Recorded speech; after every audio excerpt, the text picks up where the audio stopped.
আসসালামু আলাইকুম ভিউয়ার্স, আজকে আমরা নিজের হাতে রান্না করে খাওয়ার জন্য চলে যাব জঙ্গলে।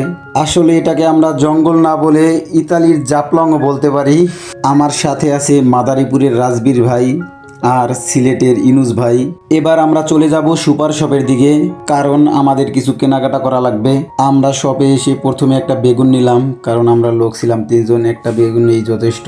আমি বেগুনটা হাতে নিয়ে বেগুনটার দাম দেখতেছিলাম। আসলে বেগুনটার দাম বেশি না, বেগুনটার দাম মাত্র 45 সেন্ট। তারপরে আমরা পেঁয়াজ নিলাম, তারপরে কিছু মরিচ নিলাম। এখন আমাদের চাল নিতে হবে। আমরা চলে আসলাম চালের কাছে। রাজবীর ভাই 1 প্যাকেট চাল নিল। এবার আমরা শুকনা মরিচ খোঁজাখুঁজি করার পরে পেয়ে গেলাম শুকনা মরিচ। ইউনুস ভাই শুকনা মরিচের ছোট একটা বোতল নিল। আমরা চলে আসলাম কোক নেওয়ার জন্য, কিন্তু যে কোক না নিয়ে নিলাম একটা পেপসি। আমরা এখন আর কিছু নিব না, কারণ আমাদের আর যা যা প্রয়োজন তা আমাদের কাছে আগে থেকে কেনা আছে। আলু, তেল, ডিম এগুলো আগে থেকেই কেনা ছিল।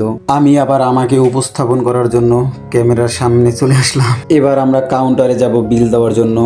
আমাদের বিল আসলে বেশি হয় নাই, বিল হয়েছে মাত্র 60 টাকার মতো। ওই দিক দিয়ে রাজবীর ভাই টাকা পেমেন্ট করে দিয়েছে। এবার আমরা বাজারগুলো নিয়ে সব থেকে বের হয়ে সোজা চলে যাব ইতালির সাদা পাথর। সাদা পাথরের জন্যই বললাম, কারণ বাংলাদেশের যে সিলেটের জাপলং এর সাদা পাথরের ভিউ পাওয়া যায় একেবারে।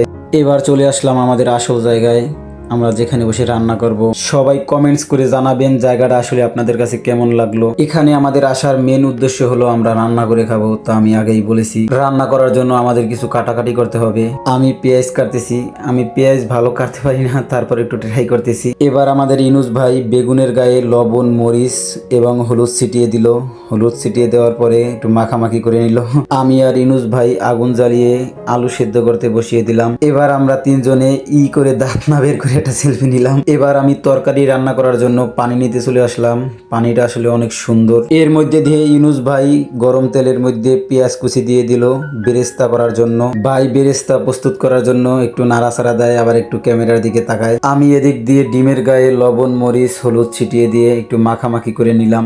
মাখামাখি করে ডিম ভাজার জন্য প্রস্তুত করে নিলাম। এর মধ্যে দিয়ে ইউনুস ভাই ডিম ভাজা শুরু করে দিল। তারই মধ্যে দিয়ে রাজবীর ভাই ক্যামেরার আড়ালে গিয়ে আলু ভর্তা করে নিয়ে আসলো। আমি আবার বেগুন ভাজার জন্য ঠান্ডা তেলের মধ্যে বেগুন দিতেছিলাম। এর মধ্যে বেগুন দিয়ে দেখি তেল গরম। ভয়ে আমি বসা থেকে লাফিয়ে উঠে দাঁড়িয়ে যাই।